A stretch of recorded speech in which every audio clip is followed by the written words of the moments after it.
And welcome back to another edition of the Michael Decon program, reporting to you all the way from the wastelands of California, deep inside a boiler room. My name, in fact, is Michael. The pleasure is all mine. First-time listeners, thank you so much for finding us. We hope you enjoy your stay. Please come again. It is also my great pleasure to announce to all of you this evening, there is no guest. It's just me, you, and Mike Hideous. Matter of fact, let's bring in Mr. Mike Hideous. Mike, what's going on? Who's this? I think this is Michael. Michael who? Michael Decon, I think. Michael Decon. I seem to remember some guy named Michael. Oh, Michael Decon from the Michael Decon program. Gee, it's been so long I forgot your name. It happens. It happens. Some folks were asking about you, and I told them that you had COVID-19.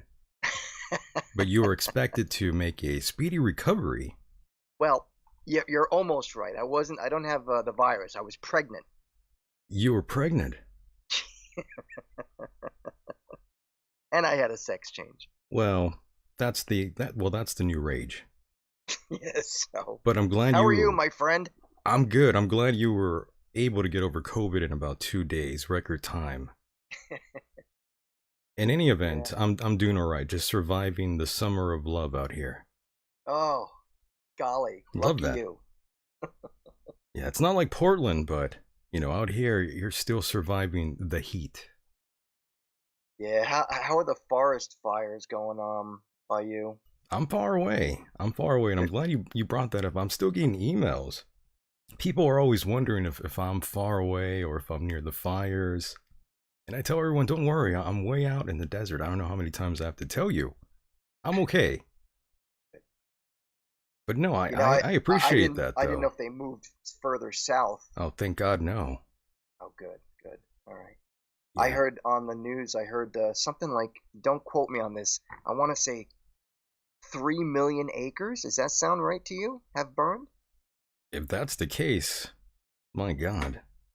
Something to that effect. I should have wrote it down, but I heard them saying it on the news. Just terrible devastation. And it's you got California burning, and you got the southern states like Texas, I think New Mexico.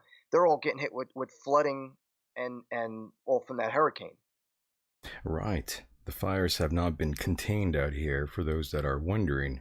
And of course, we are still seeing conflicting reports on why the fires first started, anyways.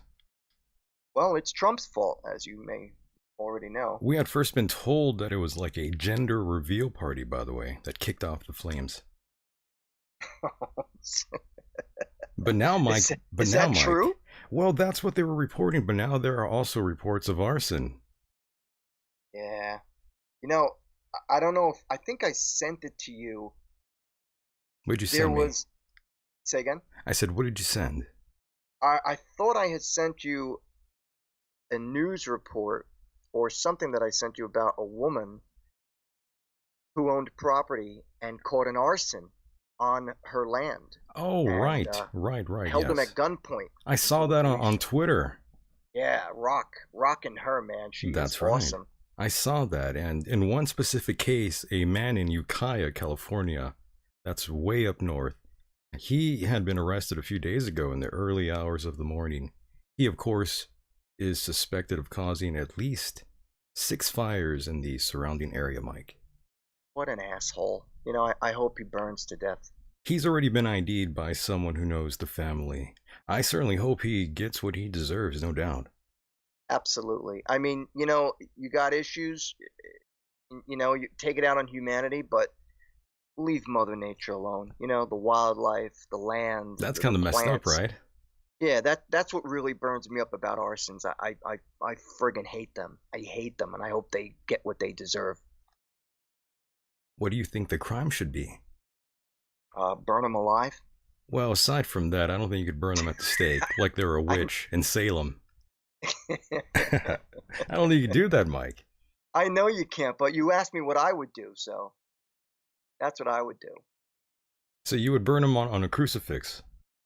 Well, I mean, of course, I'm exaggerating, but it just pisses me off so much that people would do that to the land, to Mother Nature. It's just so hateful. So they should be tarred and feathered. That'll work. Or probed. Or probed, yeah. A probing always works, right? Right to the point. Oh yeah. It'll definitely make you confess something. Well, that's true. You'll be confessing all sorts of things for the Exactly. last, I don't know how many years of your life, right? Yeah, exactly. Exactly. But yeah, those who start these fires and damage countless properties and in many cases kill a few people, yeah, those people deserve to be punished. As well as plenty of wildlife that's being killed. Exactly that too. Anything from deer to rabbits and porcupine and armadillos and you name it, man. They're all these little creatures are living out there, and it's just burning away. So, It's like, as burning. an animal fanatic that you are, Mike, a lot of people don't know this, but you're someone who's involved in numerous sort of charities for animals, correct? Wildlife.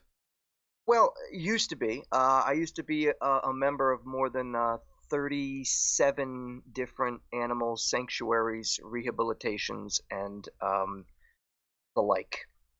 Yeah, so when you hear of all these fires going on, your mind instantly goes back to like animals, right? Sure, sure. So your heart's like broken. It upsets me, I'll I be hear you. honest. It upsets me. I don't like hearing about it. I don't like hearing about any animal in distress. Do you know? I don't Not either. to, I gotta tell you, Go not ahead. to get off the subject, but today while I was driving to the store, actually the post office, I almost crashed because a frog, Oh, Mike. a frog A jumped frog. out in the road. It's like jumping. I went, "Rrrr!" I almost drove off the road. There So it was was a like a truck scene from coming down the. Frogger. I'm such a nut when So it comes to you're these. yeah, you're so passionate about animals. You actually almost died. Almost Holy fucking shit, died. Mike. I even swerve for like a moth Oh or a my. butterfly. Oh, It's Mike. crazy. It's nuts. You're over the top. I am definitely. I'm too much. You're too much. Oh my. So either by death or life behind bars, Mike, if you're caught. Like let's say you damage like a certain amount of property and kill a few people, do you think that automatically warrants like the death penalty or like life behind bars? What do you think, Mike? Is that too far?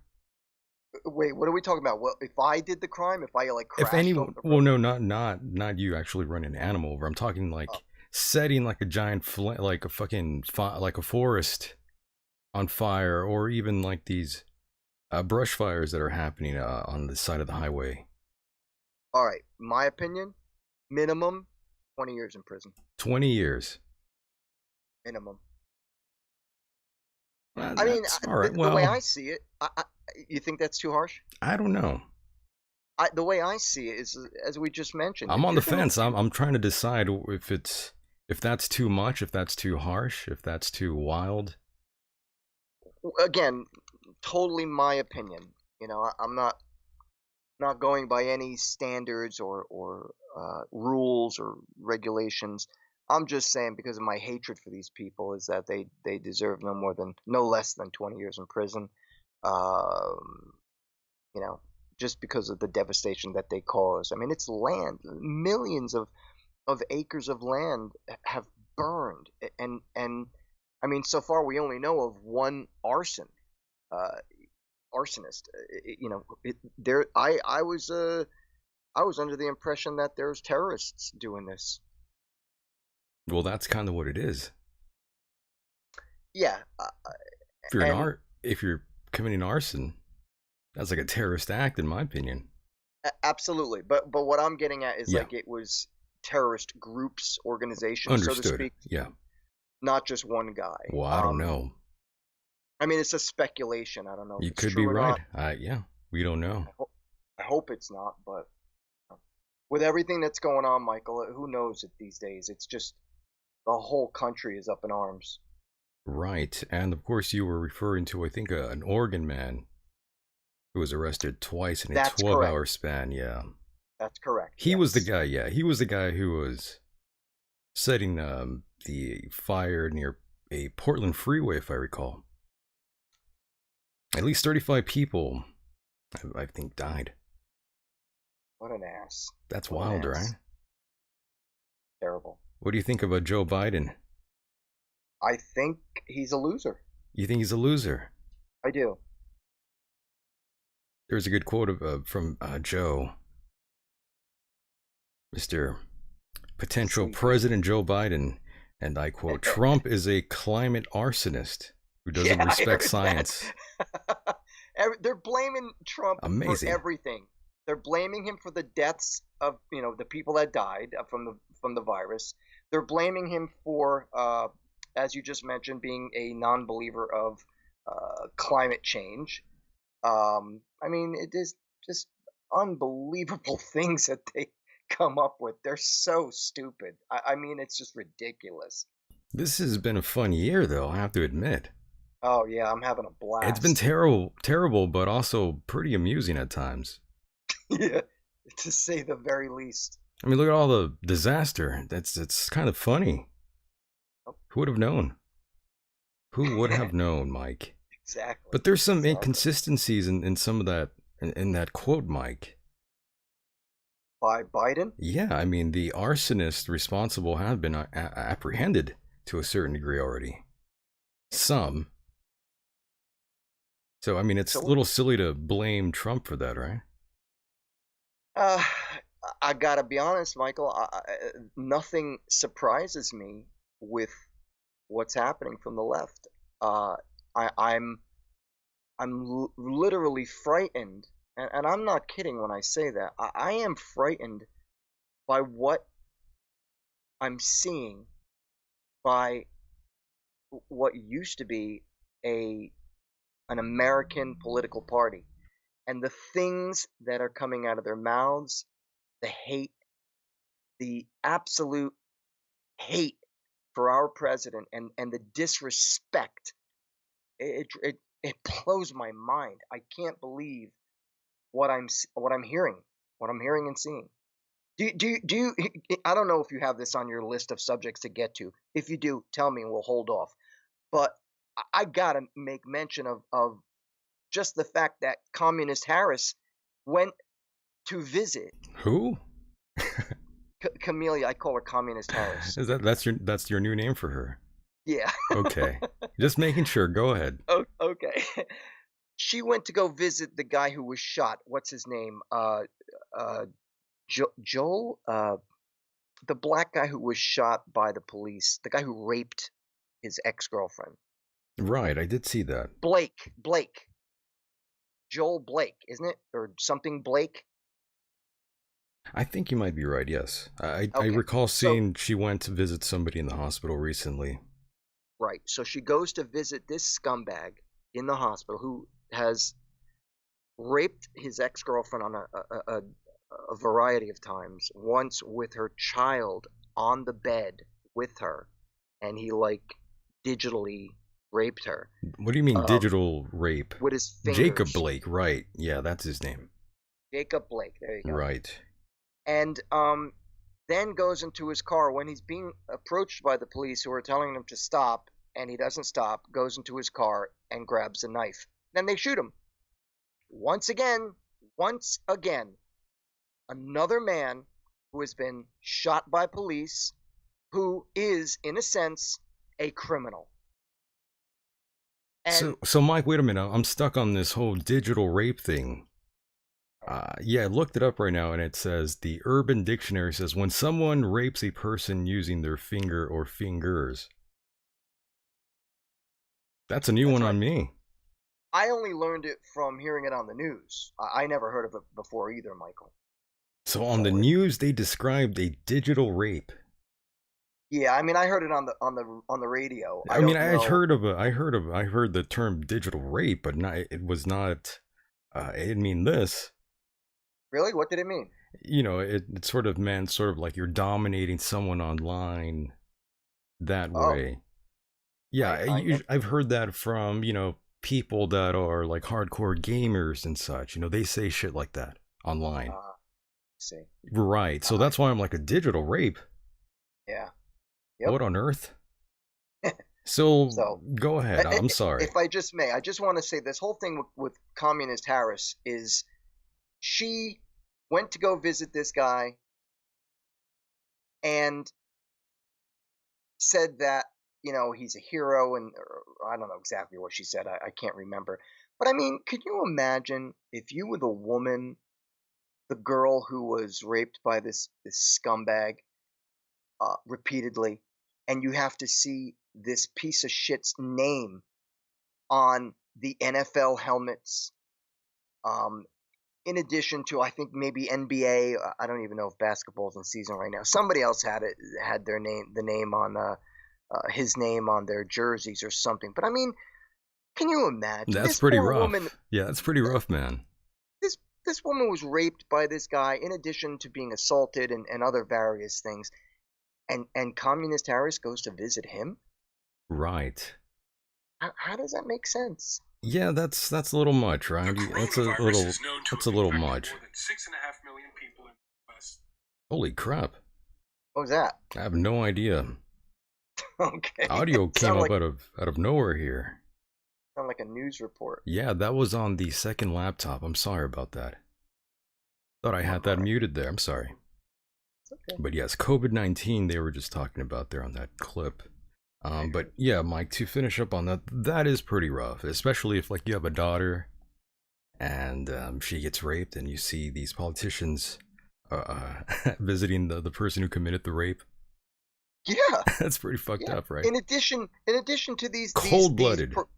professional ball players, I mean, look, if I may just say something about the NBA, the NFL, the NBL, Well, and now I'm glad you're bringing that up because, during this conversation, I was going to mention the NFL and actors. I was going to ask you, Mike, if you think, if you feel that they are like kind of responsible for what's going on right now, partially, pushing this sort of agenda that we've seen. partially, and this is what I was getting to. Yeah, go ahead, Mike.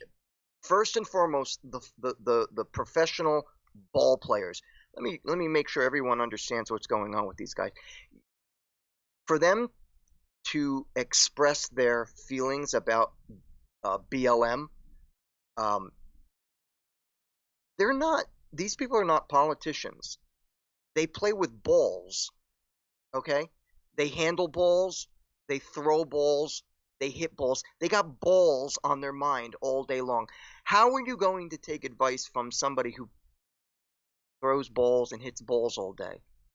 I mean, these people are not politicians. They have no right, in my opinion, making their political comments or expressing political comments or PC comments, if I may, during this sport. They make millions of dollars, millions, money that you and I will never see, Michael. Right. And they make millions, and then they got to sit there and say, well, I'm not going to stand for the American national anthem, but I will stand for the new BLM anthem. That's pretty wild, especially when you live in this country. You live in this country, you should sort of do certain things, like say the national anthem, out of respect that you live here. I mean, it's kind of simple, if you're but making like $5 million a year. Yeah, you're not going to make that money living in another country. Thank you. That's my point. Well, I mean, it's logic, but I mean, we do live in America, Mike, where you know what I'm saying, Mike. Absolutely. We're at a point in time where the lack of common sense has spread its ugly face all over the world. It certainly has, particularly in this country. And this country, unfortunately. It all has to do with our president and the hatred for him. They are so scared because he is unraveling their corrupt system. And I am all for it. I really am. They're just ridiculous. And to answer the second part of your question about Hollywood, which wasn't really a question, it was more of a statement, but Hollywood and these actors, what the hell do they know? They're friggin' actors. What they do is essentially lie. That's how they make their money. They get on stage or on the set and they lie. They become someone else. It's acting, but technically speaking, it's a lie. And you're going to believe someone like Leonardo DiCaprio or Robert De Niro or some other who these people and what the hell difference do they make? Yeah, Mike, I get my news from TMZ. You don't read Vanity? Yeah. Imagine. What a crappy show. There are people like that though, Mike. Where they get news strictly from, say, something like TMZ. Oh, I know. I'm not even joking. That's wild. Yeah, it's out there. It's sad. It's out there. Really. So yeah, Mike, things are pretty jacked up out here in California now. Now the air quality is worse than a Chinese wet market in August. It's terrible. But yes, in terms of Trump not respecting science, well, I don't know about all that, but yes, we heard the audio from Bob Woodward. I'm not sure if you've heard that audio yet, Mike. No. You have not? I don't know. Who's Bob Woodward? Oh, Mike. My God. Who is he? You're killing me here. But Mike, I'm really gonna miss all this sort of back and forth between Trump and Joe Biden. Are you? Yeah, I mean, it's been entertaining, and we're only, what, like 2 weeks away from the first debate, right? If it even happens, he might do it on a teleprompter or a television Oh, or it's whatever. gonna happen. Come on. You think? Yeah, come on. Come on, I man. hope so. You like that? Come on, man. Come on, Come man. on. Come on. No, it's gonna happen, Mike. Come on. Come on. But yes, I, let me play this I audio hope so. clip for you real quickly here, Mike. Go ahead. This is Trump and Joe Biden going back and forth. I mean, you're gonna miss this, Mike, when it's gone. Here, And I'm gonna, and I'll tell you this one. I'll tell you this, Mike. Before I even play it. I'm not even like a Trump supporter. I'm not a supporter of any political party. Right. But I like Trump as the person that he is before he even took office. I was sort of annoyed with him at times with the fact that I look at him and I see a reality TV star. I sort of contribute him to opening that sort of genre for some reason. That reality TV series sort of trend that you saw in like 2005. Right. But you know, I don't dislike him. I don't hate him. I'm entertained by the guy, I have to admit. And I'm sure gonna miss him if he does not get reelected. Whatever the case is, I'm gonna miss him being around because of all the entertaining shit that's come from this, to be honest. Okay. For better or for worse. Agreed. Yeah, it's been entertaining. I'm sorry. Gotta admit that. I think it's been both entertaining because, as we both know, he is not. First of all, he's not a politician, so he doesn't talk the lingo. But otherwise, he has done more for this country than the last 4 presidents combined. So that's Bush, Clinton, and King Osama. I can't even believe we had Bush in there. Well, who, Bush first or second? Both. Yeah, I didn't. That's like unheard of. Yeah, I think that was wrong. That was strange, man. Never liked that. But anyways, here we go, Mike. And then we were supposed to think about getting another Clinton. I mean, imagine if we had Hillary. There should be a rule. No, I couldn't even begin. She is so corrupt, man. Like the Clinton Foundation is so corrupt. It's unbelievable. It truly is unbelievable what these people get away with. I mean, I can't even believe some of the things that have allegedly been pointed at to them. Right. They just get away with murder, and it jars me so much. They are so evil, those people. And I had maybe 20 years ago, I had actually considered thinking, well, you know what, if she ran for president, I would vote for her. Well, I am so glad that didn't happen. All right, Mike, here we go. Yes. Hopefully that plays. Oh, there we go. It'll start getting cooler. You just watch. I wish science agreed with you. Hey, well, I don't think science knows, actually. Tom? If you give a climate arsonist 4 more years in the White House, why would anyone be surprised if we have more America ablaze? If you give a climate denier 4 more years in the White House, why would anyone be surprised when more of America is underwater? We need a president who respects science, who understands That's Joe Biden. that the damage from climate change is already here. Unless we take urgent action, will soon be more catastrophic. He fails to protect us from the pandemic, from an economic freefall, from racial unrest, from the ravages of climate change. It's clear that we're not safe in Donald Trump's America. Oh, right. This is Donald Trump's America. He's in charge. This is good. You know, this is what the polls are all saying, too. You know, as a Republican, Republicans don't do as well as perhaps they should, and probably some shouldn't do very well. But the polls came out, and we're leading Sleepy Joe by a lot. You need a lot of energy to do this job properly. You can't be sitting in your basement for 4 days and come out.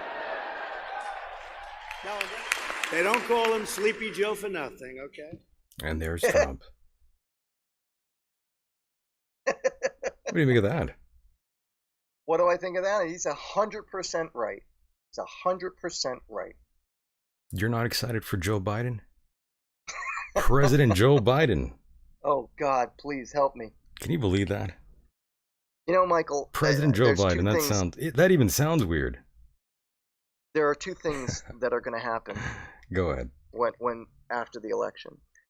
First and foremost, if indeed, and I hope to goodness that he does, if indeed Donald Trump wins the re-election, there will be not only violence, rioting, and looting, but there will also be the possibility that the Democratic Party will not concede, and they will stretch this out for weeks and weeks and weeks. And because they're doing this goddamn mailing crap, this mailing ballot crap, which is it's so bad.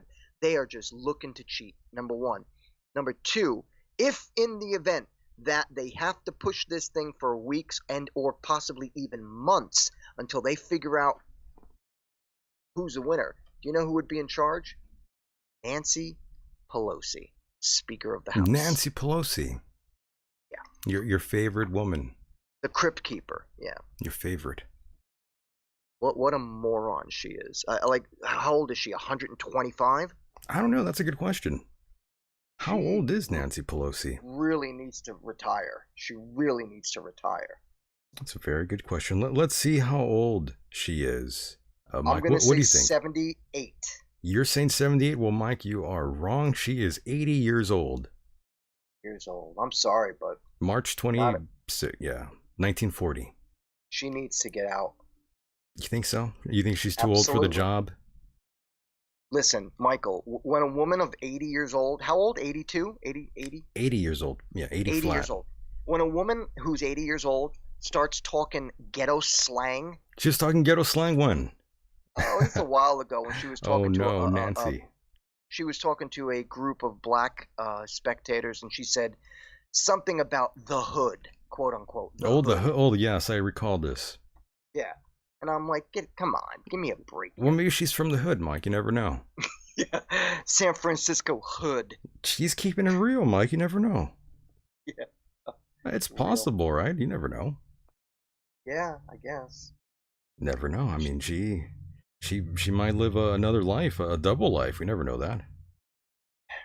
I think she's already on her second or third life. Her third life? You don't think that's even a human at this point?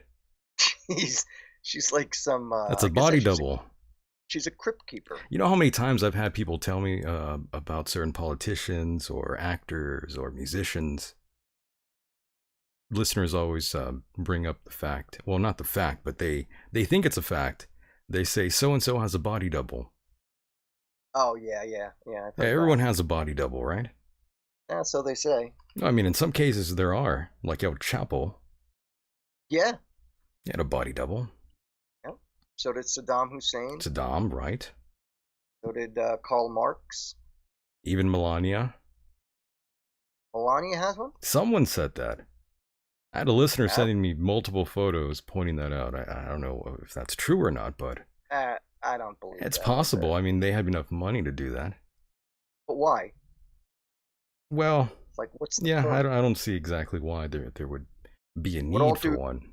With all due respect to Melania, who's a beautiful first woman, and a smart... What did she speak? 7 different languages? I don't think... I personally don't think there would be any reason for her to have a double. That's just my opinion. Yeah, I was not fully on board with that one. Yeah, there's some that I just can't jump on board. See, like right now in the chat room, Dr. Strangelove is saying Melania is a guy. Oh, here we go.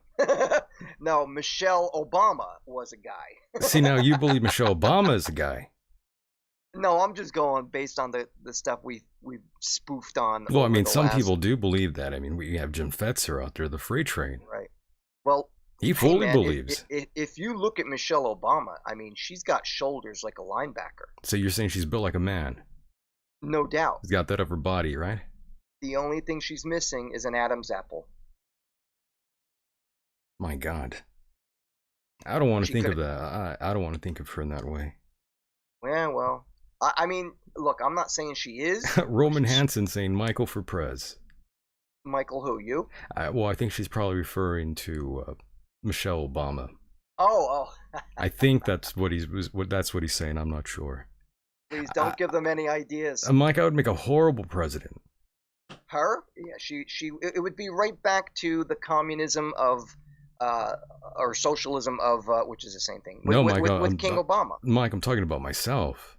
Oh, you? Oh, I that's would a make different a story. worse. Sorry. I would be the worst president. Would you? There'd be a drone strike every other week. Right on. They would get me. They would get rid of me. They would get rid of me. Oh yeah, I would be impeached, no doubt. Oh, for what? Ukraine? I'd just be going crazy. Russia? No, I'd probably attacking them. Good. Yeah, I'd be going with Russia. I'd be going to Germany, North Korea. I'd be trying to dominate the world. That would be the problem, Mike. I'd vote for you. They would say he's a dictator for sure. They'd say that guy right there, he's trying to take over. That's a real globalist because he wants to control the world. And I'd say, yeah, I do. I'd say, yeah. Yeah, that's the fucking point. Can I be your vice president? Because I want to rule the world too. Well, you could. But I'm just saying, Mike, you see, that's why I wouldn't be a good president. Me neither. I'd be fucking trying to take over the world. I'd be shooting people too. No, I'm too crazy. I'm too fucking crazy for that, so.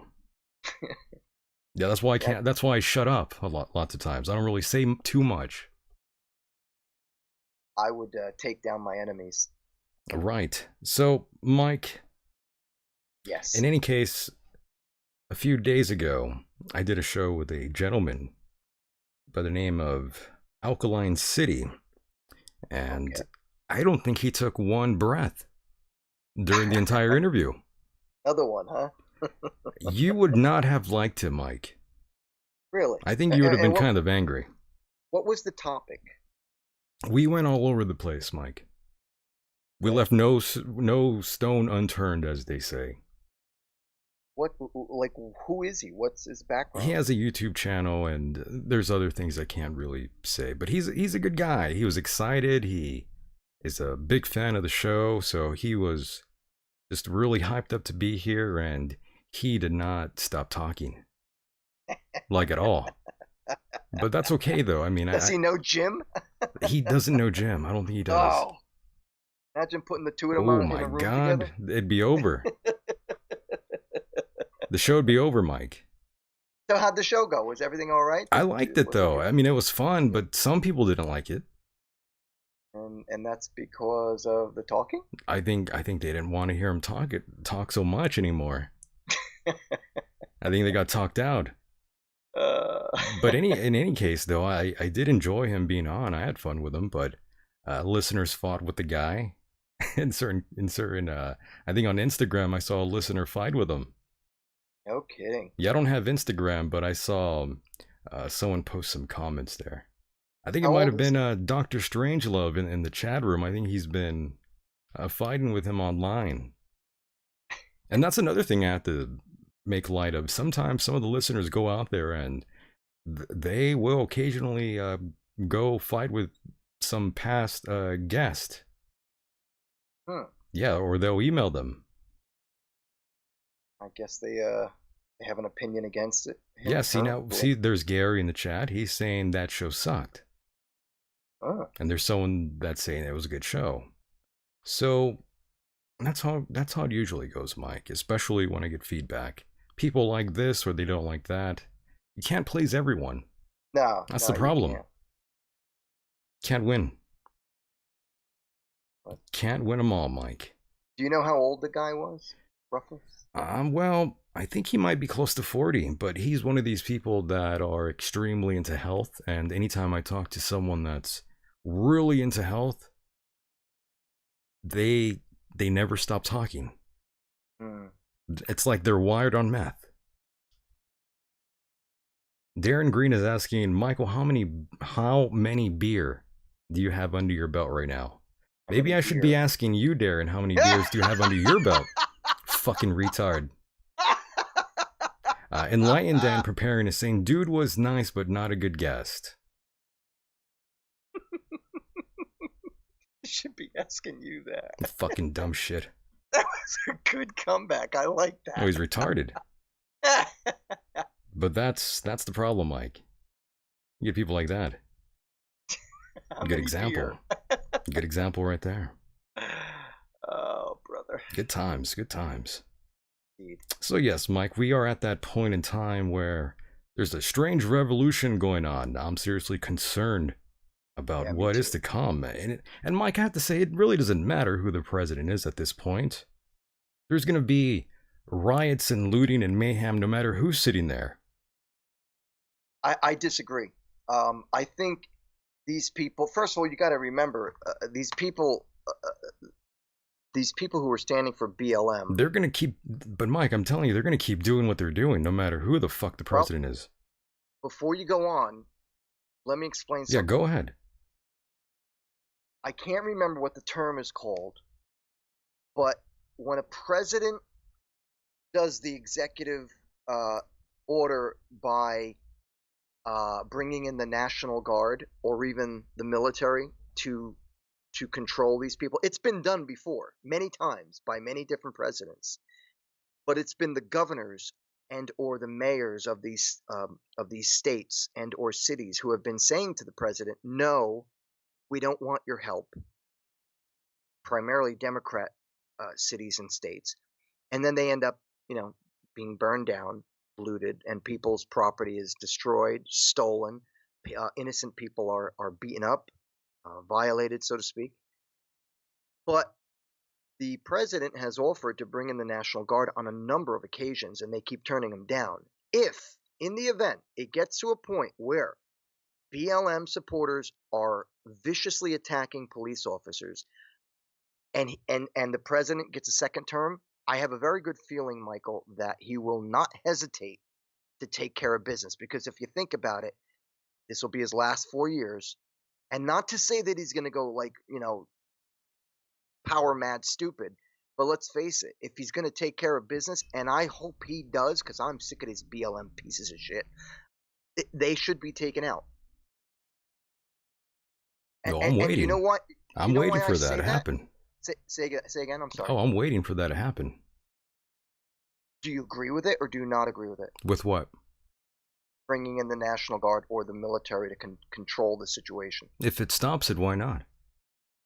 Okay, that's what I'm getting at. See, they're making it out so that they're saying it's President Trump's, it's him that is bringing on these riots. That's what they're claiming. That's what the left is claiming. But I'm sorry, they're all wrong. First and foremost, BLM is not a normal organization that actively believes in helping black people. Let us get that perfectly clear. They are a Marxist-run organization backed by George Soros and other anti-American billionaire morons. And their primary goal is to overthrow the system of this country. It has nothing to do with black people, because if it did, they would be up in arms when a black officer gets shot. They'd be up in arms when anybody who's black gets wrongly shot. But they only they're using these people as excuses. When a black criminal gets shot and or killed, they're using that as an excuse to riot. That's their reason.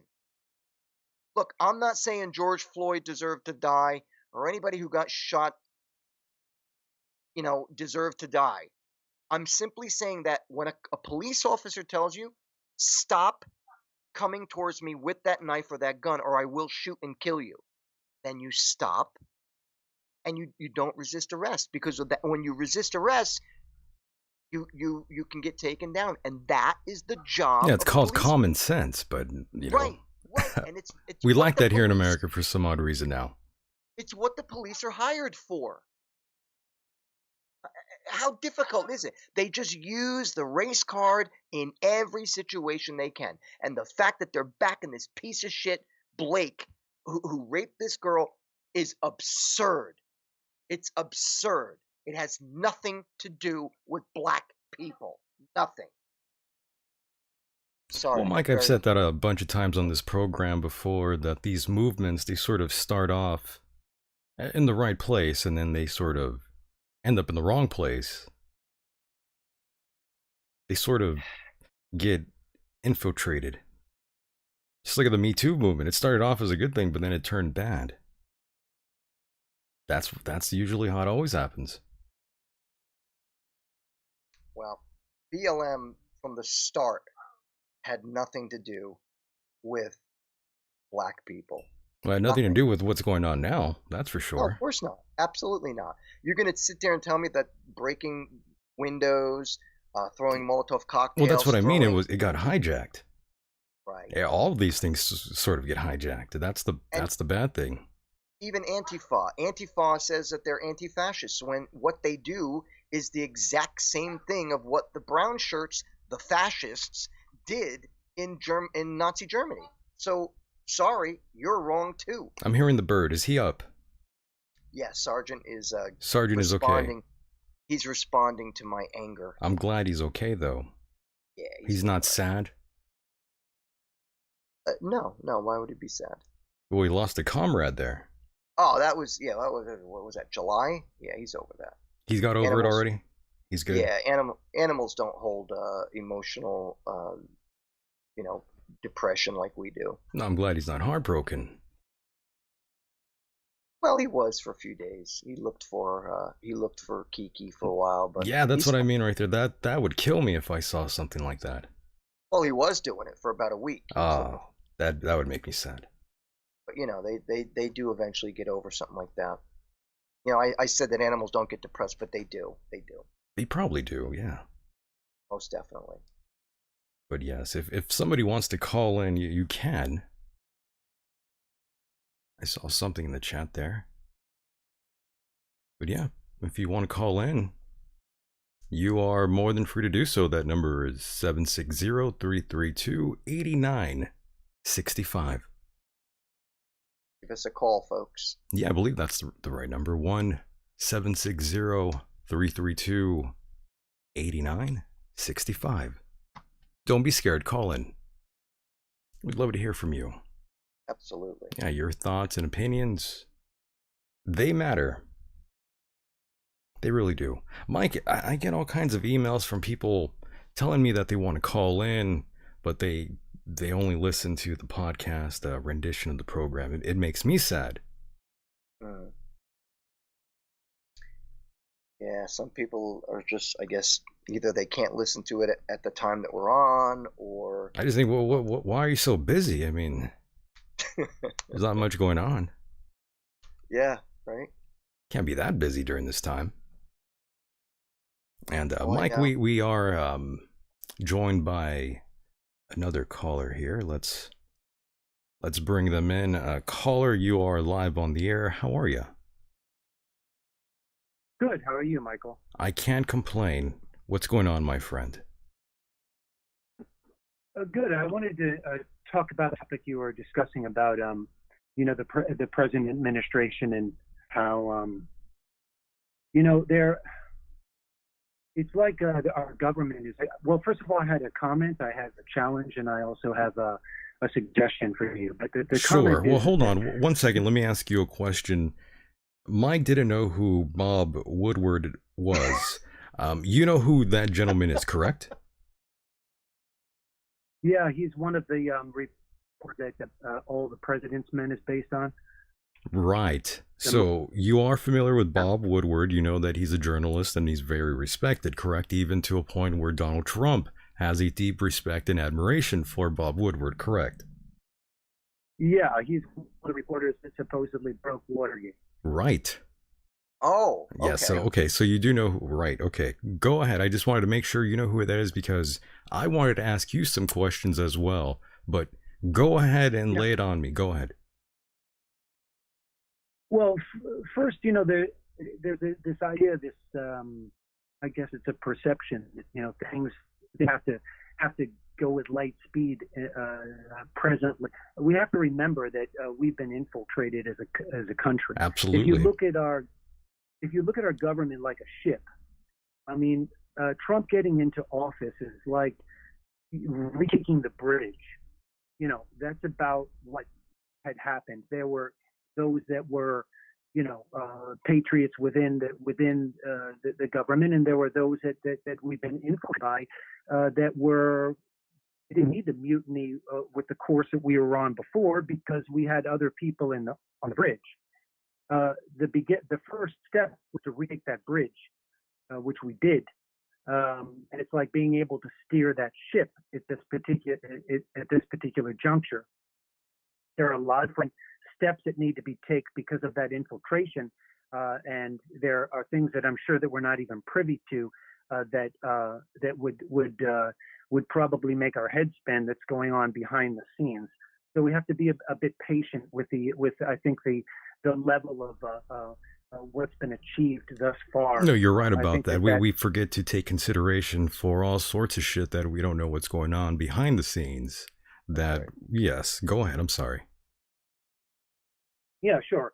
There also, you've had some guests on that have, I like to think of it like they're when this terminology going down the rabbit hole, you have to be careful that we don't use those metaphors. That metaphor is not necessarily I think the most appropriate one, because the going down the rabbit hole is very much like, this is what I love about the discernment of your show, Michael. You allow your guests to present their opinions, and you leave it as an open forum. You leave it in an open forum where everyone can look at it from their perspective, but you don't censor what they're trying to say. When we're going down a rabbit hole, the rabbit hole is associated with things like the Mad Hatter. You know where the Mad Hatter really came from. In England, the Hatters of the Hatters were the individuals that created the felt hats, and they were so distraught with the fumes, the mercury fumes that they used in the process, that they became practically insane. I mean, it caused all kinds. It caused all kinds of problems with their cognitive functioning. And when we're going down that so-called rabbit hole, many times people can string a whole bunch of connected points, like in one of those movies where they're looking at the serial killer, and they have all of the little strings attached to all of anyone can one of those maps that is showing all of the corporations and all of the corporate structure of what we're up against with whatever terms they are, Illuminati and so on. But we can lose sight of the fact that that's not really what direction we should be going. The direction is the dragon's lair. The metaphor. A metaphor is really, like when people were in a village. You would have one of those stories about the dragon that was attacking the village, and everyone knew where the dragon's lair was, right? In those stories. Yes. So the enemy that we're talking about, instead of being a Mad Hatter, which is essentially you can run down that rabbit hole, and you can have all of that information. You can have as much of that information as you want. But in a sense, it almost leaves those individuals very much like the Mad Hatter that were suffering from those vapors, from the mercury vapors. It leaves them disillusioned. It leaves them disoriented. It leaves them with a lack of strength or power, self-determination. We start calling these overseers royal. I don't know what would be royal about them. We become very disempowered when we're down the rabbit hole. But the real action is in the dragon's lair. Everyone knows where that dragon's lair is. Even the dragon doesn't care whether you know where the lair is. And in all those stories, there's a metaphor to those stories. There's a lesson too. They're always filled with a bunch of treasure. And here's the difference between going down a rabbit hole and going into that lair. The layer is going to challenge you. You have to be, it's like that hero's journey. You see, my belief is that the one thing that they're all truly afraid of is enlightenment, right? We are all Neo, right, or John Connor in our own matrix. We're all a Neo. It's not the one. Every individual has that potential for that awakening. And I can prove that because in one word, censorship. This is what I so much respect about your show, Michael. The fact of the matter is that if censorship, why would you spend the resources and the time with censorship to such a degree? Because the one thing that the individuals that are trying to maintain control, the one thing that they're so scared of is that awakening for every single individual. And I'm tired of individuals looking at it like it's a preordained picture, as if it's a self-fulfilled prophecy, as if this is what they're doing and this is what's going to happen and they're definitely going to do this. That's only one timeline. It does not mean it has to be our timeline. It doesn't have to be yours, Michael's. It doesn't have to be mine. It doesn't have to be that timeline. But we buy into that self-fulfilling prophecy because they've laid traps for us.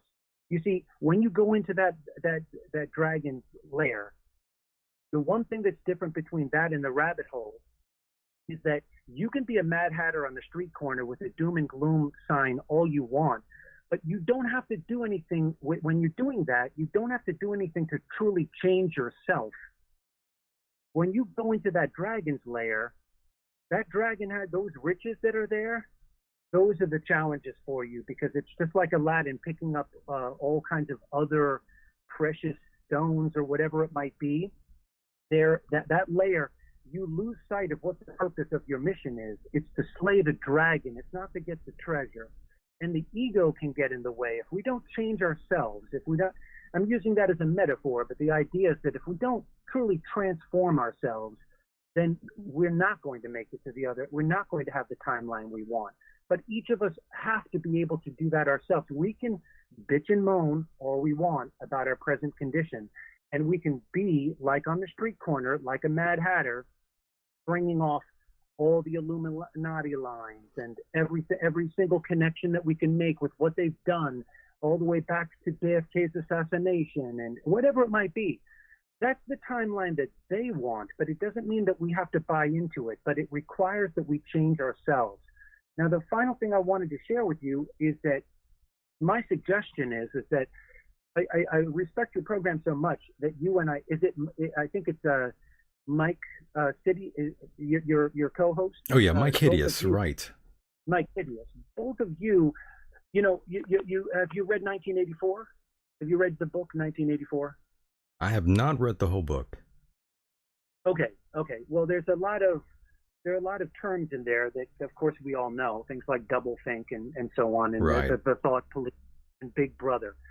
But there's a term there, the memory hole, and it's about all of that information that has been destroyed. It's essentially gone down that memory hole and then lost forever. Well, I think one of the most powerful things that the alternative media can do now in today's age is to keep reminding the public of the fact that every time these individuals flip-flop between one year or the next year, or a new generation of individuals, and they talk about climate change and everything they're going to do, and yet the past 40 years they haven't done anything about it. Right. These are the kind of yes. things that if you and your co-host could go down, instead of going down the memory hole and losing ourselves, or going down the rabbit hole and losing ourselves, you might consider, I think you're just the host to do this, is to have a segment where it's like excavating that memory hole. It's like bringing back out that information so people can say, no, wait a minute. 2 years ago you said this, or 5 years ago this is what happened, or the Antifa flag looks just like the brown shirts of Nazi Germany, or whatever it might be. It's remember, 1984 was about that crushing oppression that this Big Brother had on a society, where they were in a perpetual state of the present day at the present moment, and it was ruled by Big Brother. That's exactly what's happening today. If you destroy the past, or you don't know your past, then you're going to suffer the fate of repeating it over and over and over That's again. right. But if you have That's no right. idea what the past is, you have no idea what kinds of atrocities occurred. They're in control of this, and it's a form of mass psychic torture. It's a mental torture going on because we have nothing to grab onto that there's no stability for the mind to grasp onto, because 1 week it's this and no, you didn't hear me say that, it's that, and it's a complete gaslighting. So a lot of the techniques that were spoken about in that book are coming to fruition today. So I just would encourage everyone to think about, I mean, I do this myself. The idea is that the only transformation that can really happen is when you are the hero of your own story. You are Neo. We're all Neo. We're all our own Neos. We don't need to this is the disempowerment. We never have to feel, and here's another thing. The hypocrisy is that if you think that these overlords are so all-powerful, everyone is connected to the same source. Whatever your religious convictions are or any other belief system, we're all connected to that same power. And it's how you're going to access that power. That's the most important thing to remember, that each of us, we don't have to have a separation. They want you to be separated. They want you to be isolated, but you don't have to be isolated from that. You can be the hero of your own journey in the sense that you have to change. You can't let other people do the heavy lifting for us. Right. We all have to make, and that's the problem. I think that it's very convenient to stay within the rabbit hole because it's a draining. Yes, you can. It feeds the ego too, because you can spend a lot of time saying, "Well, I know this and I know that, and this other poor bastard doesn't know, and I'm going to start to enlighten him right now." Well, that's ego. We don't need to operate by ego. It's not so important whether you know. Do you realize that the tangled web that we weave when we start to do that? When you start to know the names of these individuals more than you know your second cousins or your this or your own family, I mean, then it starts to get a little weird. The idea is that it's all about redirection. The dragon sitting there and all of the symbology is out in plain sight for everyone to see. They're not afraid. The only fear that they would have is that you avoid the treasure, which is a way of distracting you and feeding your ego, and going for what the target is, which is to release ourselves from this bondage, and that means to slay the dragon. Love that. Yeah, it makes a lot of sense. And of course, I must ask you, who are you going to be voting for, if you don't mind telling us? Well, I would say that the present administration has done a very good job. So I'm on the side of the present administration. Yeah, so you're voting for Trump? Mm-hmm. Yeah. Good for you. Yeah. Some people in the chat were saying, they were wondering if you were a school teacher. No, I'm not a school teacher. No. But yeah, they were asking, is he a teacher? Well, I teach my own kids. Yeah, I mean, every parent's job is to do that for sure. Oh, that brings up an incredible topic. Yeah, no, I'm not officially a school teacher, but I will say this: that again, there's a great opportunity today for individuals to be indoctrinated. And again, it goes back to the fact that we have to take we have to have our own strength to be able to process what we're receiving. It can't just be, we can't take it hook, line, and sinker. And that's the most important thing. There's a big danger, especially, it's very easy to indoctrinate when, like I said, you're controlling the present. When that material is just being spoon-fed to you, and the cognitive abilities have been attacked for years. I mean, we talk about that term dumbing down the population.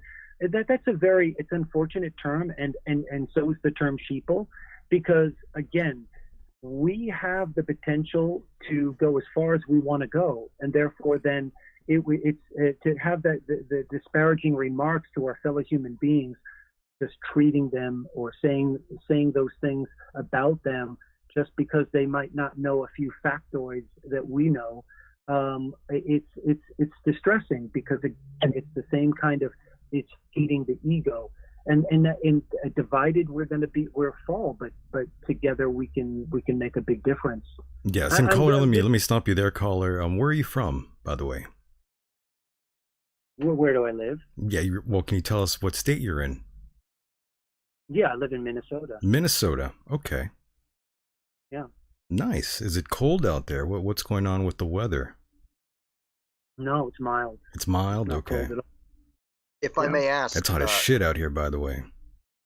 if I may ask, what are the tendencies like out there? Is there any violence? Have you seen any violence or protesting or rioting? Right. No, I haven't. I think that you bring up a very interesting point. No, I haven't. I haven't witnessed it, and thankfully I haven't witnessed it. If I've been with my kids, or we have not firsthand witness to that.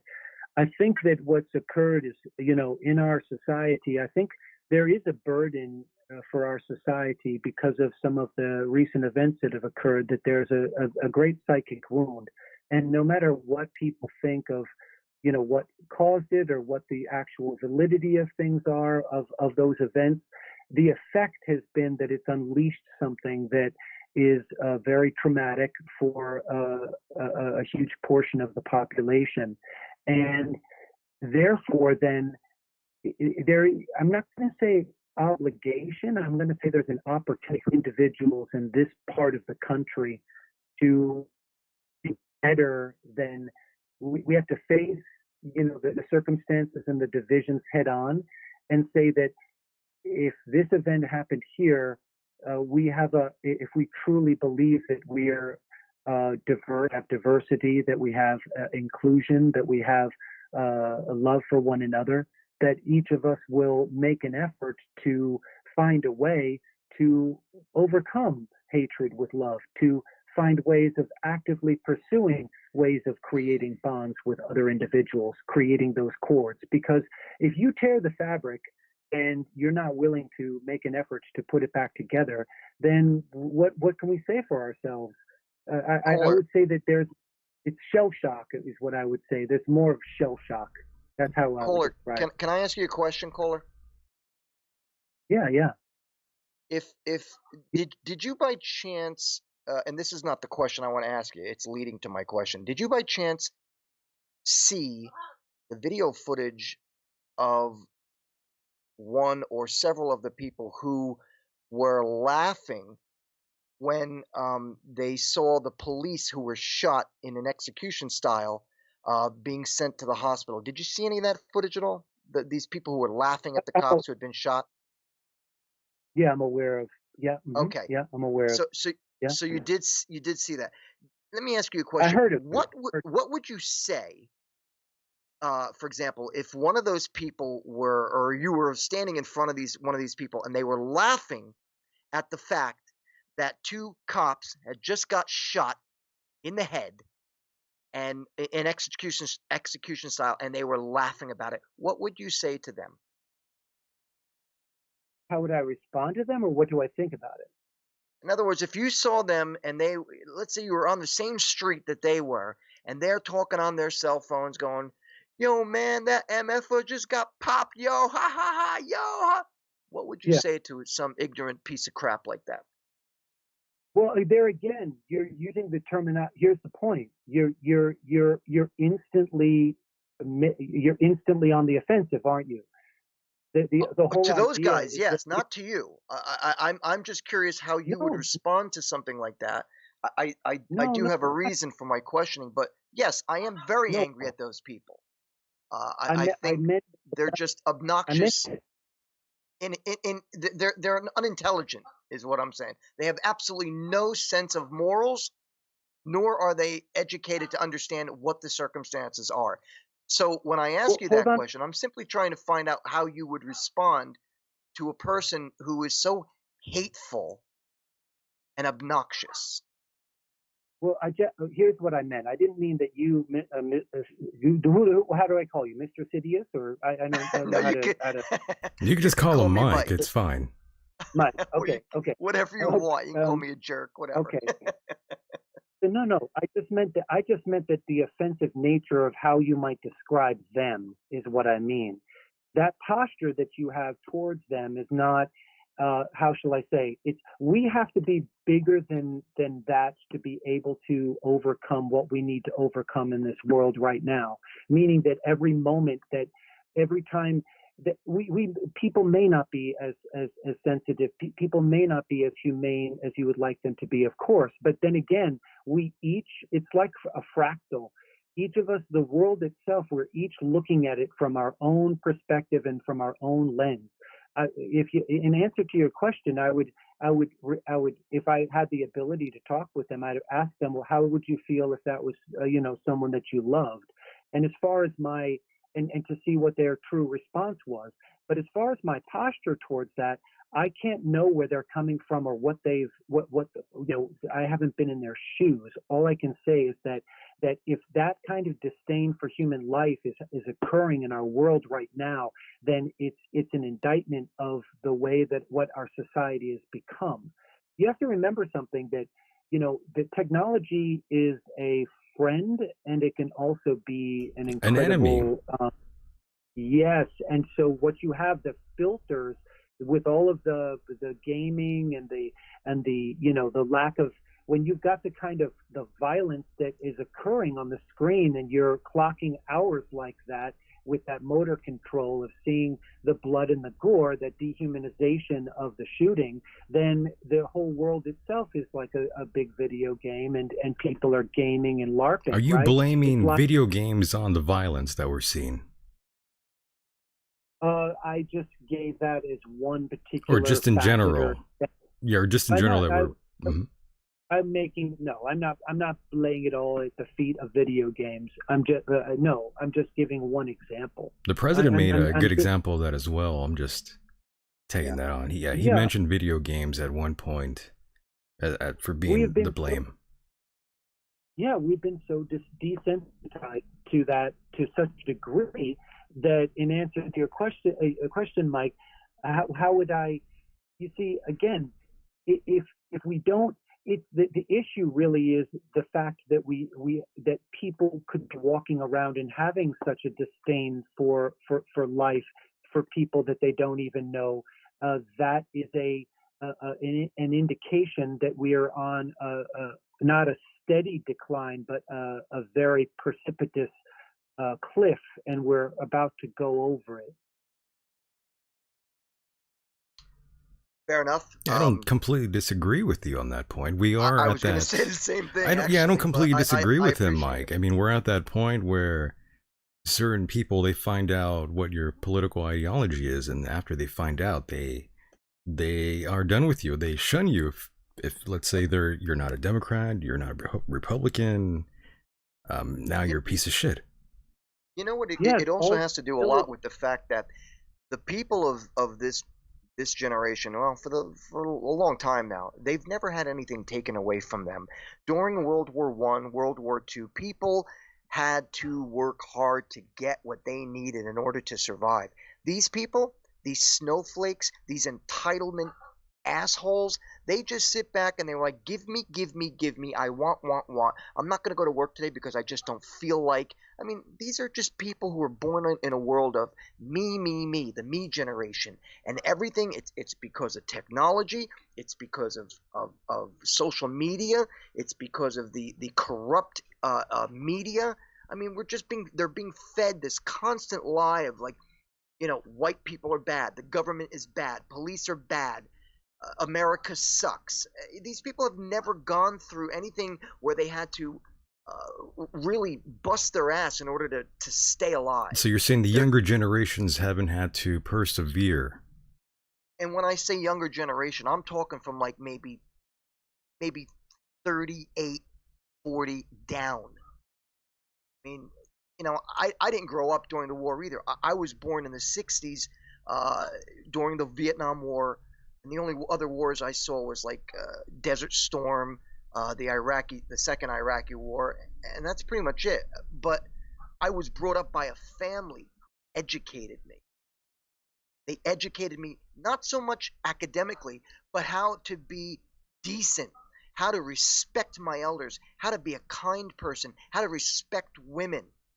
You're going to tell me that piece of shit that sat there laughing while that woman who had her jaw shot and stood as a hero trying to protect that other policeman who was shot in the head. You know, you're going to sit there and tell me that it was okay to laugh? No. No, I'm sorry.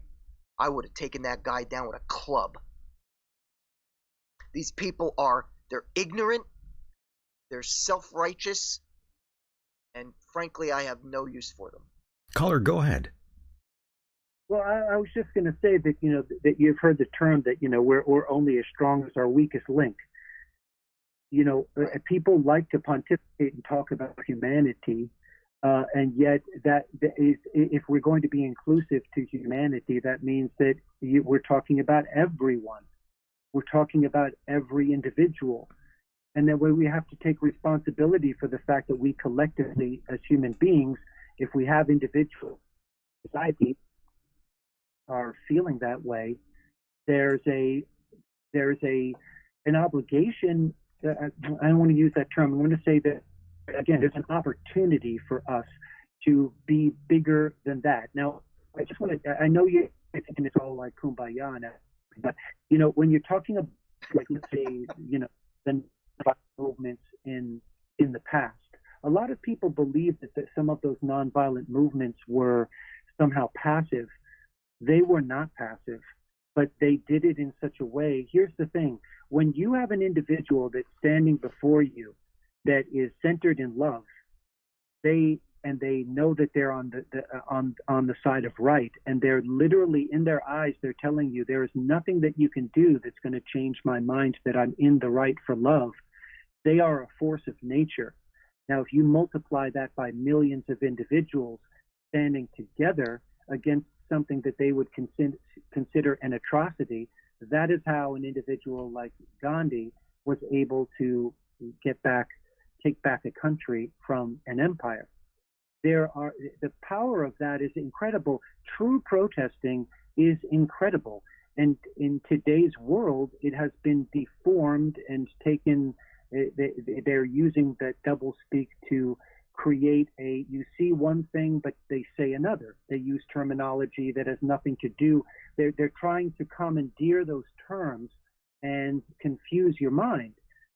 Yes, that's exactly what Maxine. That's exactly what Maxine Waters did when she got up on her little podium and started telling people, her followers, the left, to go to Republicans and those who are a part of the Republican Party and disrupt their dinners, disrupt their happy times with their family, with their children, their wives, telling them, get violent, get in their faces. This is the kind of act we have from the left. They've gone completely off their rocker. Caller, I don't know if you know anything about me. I don't think you do, but I was a politically correct liberal Democrat for 26 years until I was racially attacked and beat up for being Caucasian. And I never would have thought of ever disrupting someone's life, a Republican's life, simply because I was told to do it. I believed everybody had the right to have their own thought. Mike, what you're feeling right now. Now try for a second to put yourself in the shoes of the individuals that are laughing about the shootings. What if you witnessed someone in a uniform kill your brother right in front of you? Caller, with all due respect, I take death very seriously. I take violence very seriously. I'm not the kind of asshole that would sit around and laugh at somebody who gets punched in the face. I would certainly not laugh at someone that has been stabbed, shot, clubbed in the face or head and bleeding profusely. I don't take that lightly. That is very serious to me. I would never, ever laugh. But you seem to be inspired to hit somebody with a baseball bat because they're saying some pretty ridiculous things. I'm not disagreeing with you about some of the rhetoric that individuals are using, but that's just rhetoric. You know, whether people are acting on that or not, I'm trying to impart. To me, what I see is that if we truly all in as far as loving one another, truly caring about one another, there's an amount of pity that has to be directed towards individuals that cannot bask in that. The most precious things I have in my life, I protect with my life. And I'm not going to stand here and say that I'm not going to defend my wife or my children. I certainly am. And I will lay down my life for them, for sure. But what I'm trying to say is that it is kind of like throwing fuel on the fire if we are continually, if you know that we're being gamed by these the individuals, whoever you want to call them, they know that division is what they're looking for, and we don't have to engage our intention and our energy into that. And the reason why we do, Mike, and the reason why I think most people in the world do, is because it's very easy, because we don't have a plan ourselves. We buy into the whole thing. We buy into the prophecies, and we buy into the gaming that's going on. It's a self-fulfilled prophecy, and it's a doomsday, and it's this and that, and you have to, you got to get an underground shelter and go 2 miles underground, and you have to hide away, and you have to hate everybody that doesn't have the color of your skin, and whatever it may be. But we don't have to buy into that narrative. We don't. We don't. With all due respect, sir, with all due respect, I understand your opinion. I respect it. I do. You sound like a very nice man. I can appreciate your values. I might even say you sound like a pacifist. But that aside, all I'm saying is this: I grew up in a different world. I'm not sure where you're from and what your background is, but I grew up in Paterson, New Jersey, it's a war zone now. I'm a New Yorker, by the way. Okay, I grew up in and again, as I said, I respect your idealism of love and peace. I really do. I really do. But you know something, sir? What I've been seeing since the election of 2016, I have seen the Democratic Party crumble, all because they hate this man so much. They will not give him any credit for the things that he's done, and they are simply against him simply for the fact of hating him. They have no reason anymore. There never was a reason to hate the guy. They simply did not like him. And then, time after time, calling him a racist, calling him a homophobic, calling him an Islamophobe, calling him a xenophobe, calling him this, that, and the other thing, then his family, and that he wasn't this, that, and the other. But yet the guy's done more for this country than the last 4 presidents combined. Give the guy some credit. But that's aside from what I'm trying to say. I grew up in a different atmosphere. I grew up where I'm an eye for an eye, tooth for a tooth kind of guy. But your opinion of not sure your opinion, your idealism of peace and love, I really like that. I do. You sound like a wonderful person. I just can't simply agree with the fact that I'm supposed to accept these people for the times that we're being brought up in. What do you mean, these people? By these people, I mean those who are rioters, the looters, the violence, those people, the ones who stand for BLM. Oh, those people. The ones who stand for Antifa. Okay. I'm sorry, I can't see their way, because I was once on the left for a long time. I was on the left, but I just can't anymore. I'm sorry. I would, love and happiness. It's a wonderful thing. Yeah, go ahead, caller. I just don't think it'll work anymore. Yeah, go ahead, caller. I was to say that again. There's a very big misinterpretation of the kumbaya, concept of this, warm fuzzy feeling about love. But in actuality, love truly is the most powerful force in the entire universe. So love conquers all, in other words, right? It does. Okay. It absolutely does. Some would say just the opposite. I firmly believe that. But here's the point. Again, okay, well, we're not going to come to a conclusion in this discussion here. So, caller, I do want to thank you for calling in. Yes. I appreciate the call. Thank you. Appreciate it. All right, buddy. Thank you, buddy. Take care of yourself. Yes, next caller, you are live on the air. How are you? Please turn down your computer there if you don't mind. Hey, what's up, guys? Yeah, can you turn your fucking computer down, please? It's all the way off. Thank you. Now go ahead. You're live on the air. How are you? I'm doing great. How are you guys doing? We can't complain. Just having fun doing the show. And where are you calling from, if you don't mind me asking? I'm up in Eastern Washington State. Nice. And what's going on out there? Give us an update. Who's fighting who out there? Is the police going crazy? Is there any wildfires?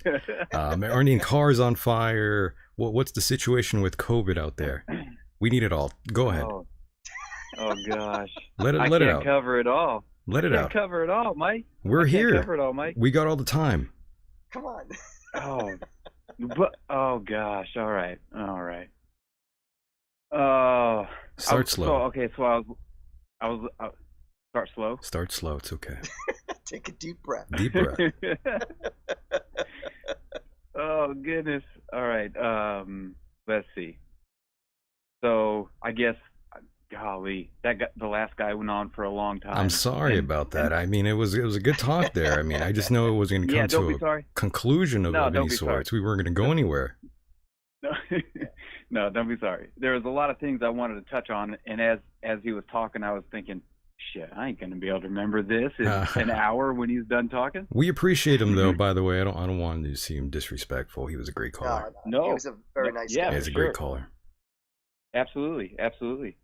And yeah, I mean, honestly, I can't remember all the things I wanted to touch on. And, do I really have to touch on everything? No, you don't. It's okay. I was just trying to mess with you there. But yes, during that conversation, I brought up Bob Woodward.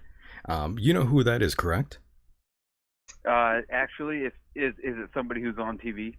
He's a journalist. Kinda. Have you not heard the audio clip of him and Donald Trump yet? No, I haven't. I haven't watched TV. Oh my God. For about 10 years. Never mind. Good for you. Good for you. Yes, yes. So, what's going on with you? Are you enjoying the show this evening? Yeah, absolutely. I think I remember one thing for certain. I wanted, if I got on the air, I just wanted to make sure. Okay, there's definitely something I just wanted to say was. Yeah. Since I haven't watched TV for so long, you feel better. And well, yeah, absolutely. I bet. But there's definitely something that is noticeable when I'm out, whether I'm at work or if I'm just out in public grocery shopping or whatever I'm doing. If I'm out in public, it's easy to spot people who watch a lot of TV. Well, of course. Absolutely. Right. And I'm not saying it. I'm not saying it to be insulting. It's just it's noticeable. Well, we lost a lot of listeners after that comment. Yeah, they can fuck off. A bunch of people were just tuned out. A bunch of suburban house mothers just tuned out of the show. Well, I'm sorry. I didn't mean to lose your viewership and everything. Yeah, people are leaving. People are unsubscribing right now. Yo. Oh no, you're Michael getting Decon so program dies because of callers. Don't worry, we're gonna edit this part out. Okay, cool. I'm joking. Go ahead. But so like, I've been telling a couple of people that I know I can, they'll listen to me if I'm talking, instead of just being like, oh yeah, whatever. It's becoming pretty apparent that if nobody had a television set in their house, essentially there wouldn't be any coronavirus. False. The internet. Yeah. Oh, yeah. I don't watch TV. I'm glued to this little tiny screen in my hand from my cell phone. We all are. Right. I'm addicted to the news, but it's my. Yeah. The thing is, people like myself who host a show, we have to be watching television. We have to be watching Fox News. We have to watch CNN. We have to watch all these things that we don't really want to watch. Right. But here's the thing. There are other individuals out there who make it their job to watch all these things, even though they don't have to, and they get sucked into this game, and then they start doing dumb shit. So yeah, I know what you mean. There are Yeah. those individuals out there who you can't fucking spot in a crowd and know for sure that they watch too much fucking TV. No doubt. Right. Yeah. Right.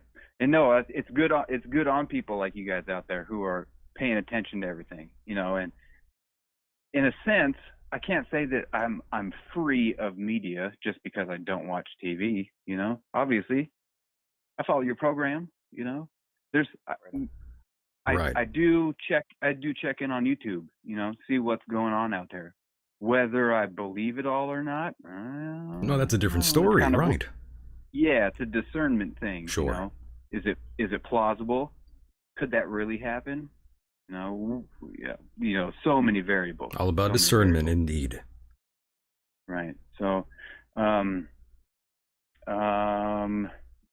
just want to commend you, Kohler. I want to tell you, I'm very proud of you because I did the same thing in 2008. I canceled my cable He cut the cord. subscription. I cut the cord, and I haven't. I do watch movies. I have a lot of DVDs, and I also have recently acquired Netflix as far back as January. So I only watch movies. That's it. What's Netflix? That's a joke. Amazing. I was going to say, you don't know what Netflix is. Wow. I was going to say, holy shit, he's really off the grid, Mike. Wow.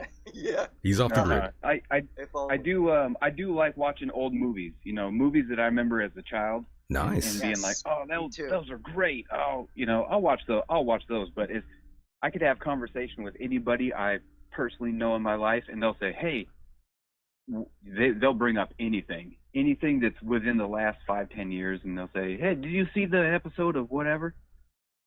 I don't even know what whatever is. What are you even talking about? That's on TV, I'm assuming, right? Or, you know, did you see the third episode of the whatever movies? Or I haven't been to a movie in a theater since the first Spider-Man came out in whatever 2000. That's a long time.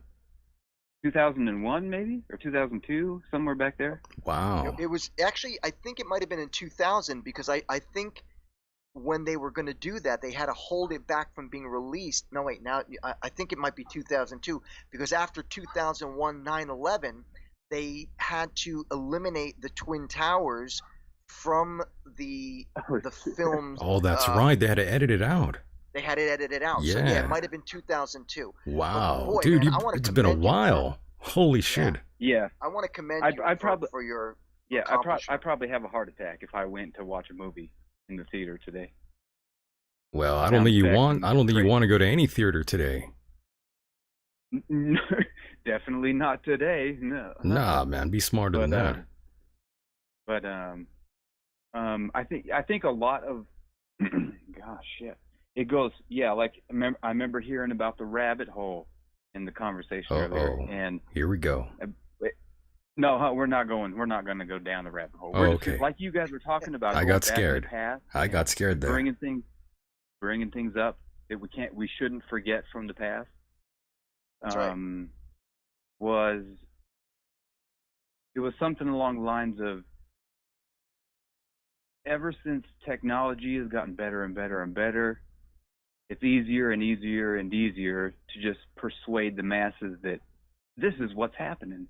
This is what's going on. Well, it hasn't changed. Right? It hasn't changed since the dawn of time. I mean, religion was the first real successful tool, and then came the television. Right. You don't think the radio had anything to do with it, Michael? The radio did, yes. Television and radio, we could count them as one entity because at one time radio was the frontier, the front runner at one time. Families would sit around and all that.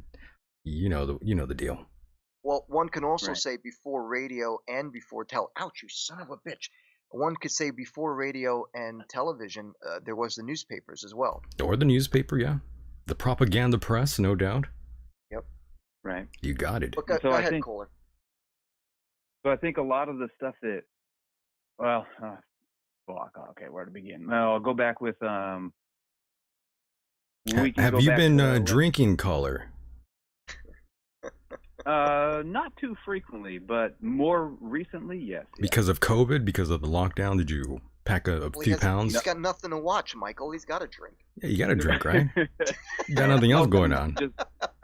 Boredom, yeah. By the way, I got to ask you this. Have you put on any pounds since the shelter in place? You know what? I actually lost weight. You lost some weight. Good for you. Yeah. I know some people that put on weight. Most of the people I know put on weight. Yeah. I lost too. No, when I was really fortunate to have a job where, as a profession, I take care of indoor plants at a casino. Oh. Oh, right on. Okay. And we had one of the important people make their rounds maybe a week or two after everyone got sent home, and that important person started to realize, oh shit, all of our plants are dying. Well, the plant guy, we need the plant guy back in there. Right. So I've been taking care of plants. Well, I didn't go back to work full time immediately. It took him a little bit of time, but I had about a month of time off, where no work for a full straight month. And I have a dog, and I love her to death. Take care of her probably better than if I had children. Maybe. That's awesome. No kids, huh? No wife, no girlfriend. What's going on with you there? Mental problems. You got mental problems. It's pretty safe to say we probably all have a little mental problem. Yeah, but I mean, here we are in 2020. I'm sure you could find someone that's all fucked up too. I'm not looking for that, no. Oh, come on. I mean, you could find love anywhere these days. Yeah. You haven't gone to a supermarket and seen like a lady, a girl there wearing a mask there? You think she's like some hot ninja? Or a doctor? I'm disappointed in you. I'm surprised. You're not out there with the ladies. You seem like a ladies' man. No. Had a bad experience a couple years back, and that's kind of kept me off the hunt. Well, now you're gonna have to tell me the story. Oh boy. No, actually, can we just go back to where I was losing? No, I mean this conversation got even better. Of course. You're gonna make me regret these 12 minutes that just went by. Oh, come on, Mike. Come on. Don't play with me like that. I'm playing. Caller, go ahead. But seriously, I did. I lost weight over COVID because I was not afraid of the whole COVID thing, and I went out I walked my dog out in the woods a couple of times a day. Oh shit, fearless. Look at this guy. Yeah. Walking out there. Fearless. Yeah. Fearless. Yeah, so, taking over the world. For real. When when it was my time to go back to work full time, I put on my work pants and I was like, holy shit, how come these are so loose? Wow, these are. That's good. I tightened my belt up a little bit. But then I got back to work and more people started coming back to work, and I was like, wow, everybody's looking kind of round. Everyone's looking kind of big. Uh-huh. I hear you. Everyone's starting to look like a radio guy now. Myself included. I mean, I've been starting to work out more often, Mike. I'm starting to look like a radio guy. I couldn't tell you what a radio guy looks like because, well, I don't watch radio. I listen to radio. Generally, radio guys are heavy-set individuals, even people that podcast. Lots of podcasters out there, they are big. Yeah, it's the whole computer thing, sitting behind that. And you sit on your ass? So yeah, I've been doing the same thing. I've been working out very slowly again, lifting the weights, getting sore again, doing all that noise because, yeah, you definitely don't want to sit around, especially with the COVID these days. That really messes up the immune system, and you got to be somewhat active these days. Yep. Yeah. Can't take your health for granted now. Not anymore. No, Yeah, this is like a wake-up call to America, I would say. Yeah, I'm sure there's other people out there who have looked around at their friends, family, whoever, and been like, wow, you put some weight on, didn't you? You put on some weight. Yeah, because everybody's sitting around in their house. Yeah. Everybody's locked in their house. You can't do anything, so yeah, it's expected. Yeah. Well, that's why you have to bring in that prison mentality, start doing push-ups and shit, doing sit-ups inside your closet. Yep. Get that motivation going, yeah. Well, now's the time. So, caller, we are sort of running out of time here. Anything else you want to add, my friend? I'm glad you called. Yeah, thanks. I teach horticulture on Instagram. Oh, okay. If anybody enjoys indoor plants or gardening, that's been a real popular thing during this COVID thing. That's where the money is. Jump. That's where the money is. Right. That's the business that I want to get into out here. Yeah, can I plug myself? I got a little shameless I plug? got into plants in 92 when I got married. Yeah. The first thing I ever grew was 6-foot pot plants. Nice. Heck yeah. I germinated them from seeds, and I got to tell you, I was so amazed. I began buying all kinds of plants, and I filled my apartment with them. I love plants. I really, really do. Where I live now, I can't have them anymore because I get no sunlight through my windows. Amazing. But that's very cool, Kohler. Very cool. Caller, go ahead and plug what you'd like. I think you said something about a plug. Go ahead. Awesome, thanks. I teach horticulture on Instagram. My Instagram page is That One Plant Guy, and I teach people from all over the world how to. Maybe they want house plants, but they don't have enough light in their house. Love that. Help them pick out lights, or maybe their plants aren't doing well, so I help them diagnose their plant problems. And and that's it. I spend about 8 hours to 10 hours a day on Instagram, just helping people answer my inbox questions. And Very nice. Very nice. Well, that's it. So I just wanted to call in and say, hey, your guys' show is awesome. Tried to remember some of the things that the previous caller was talking about, hit on those, and your show's awesome. I love it. Thank you, my friend. We'll talk again. Make sure to call in again. Yeah, for sure. I will. Yeah, stay safe, my friend, and keep growing out there. Yeah, for sure. In both senses. Yeah. Yeah. All right, mahalo. Yeah. All right, you guys be safe. Bye-bye. And there he goes, great caller. Love that. Awesome. A great call there. We've had some good calls. Yeah, no doubt. Had some good calls there. But we are sort of running down here in time. Wow. Slowly. Quick. Don't worry though. I still have some things to ask you, Mike. All right. I heard that. You're probably in your mind thinking, oh fuck.